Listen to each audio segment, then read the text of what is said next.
for years now, there have been smart skeptics keeping a wary eye on how technology affects us, and the easiest way to make that case, that technologies can't change us, and that it can do so profoundly, is to picture a television show from the 1950s, and realize that a single camera shot was used for so much of any given show from that early era, and then take a show from today, like one of the reality shows based on searching for talent, and count the number of cuts in a 30-second span of song or dance, and often it's 10 or more, at a rate anyway that if you were to expose a child from the 50s to the dance production numbers with all of these frantic cuts, it wouldn't be stimulating, it wouldn't be entertaining, it would be a momentary bit of visual and cerebral abuse.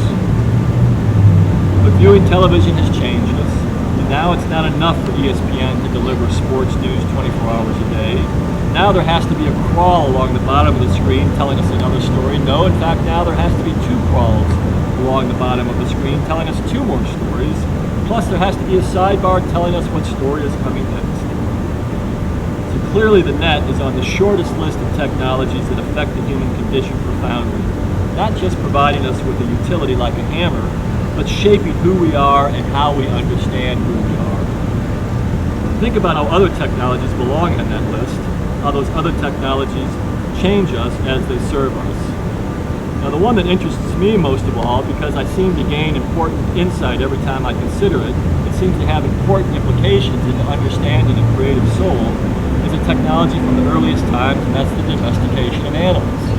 We all were engaged in domesticating animals. I consider it a technology in the fact that, based on the definition of a technology, that is, it's man changing his environment for his benefit, and that's what we were doing when we were domesticating animals. We were changing our environment for our benefit.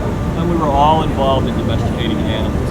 For eons we were involved in domesticating animals. And here is the most effective way to domesticate animals. The most effective way is to create peace. Everything that we want a domesticated animal to do, it will do more effectively in the conditions of peace. Whether it's to mate, give offspring, give milk, gain weight, give us eggs, provide us with wool, all of the things that we want a domesticated animal to do, it will do most effectively in a sense of peace. So what we did as technologists was create peace.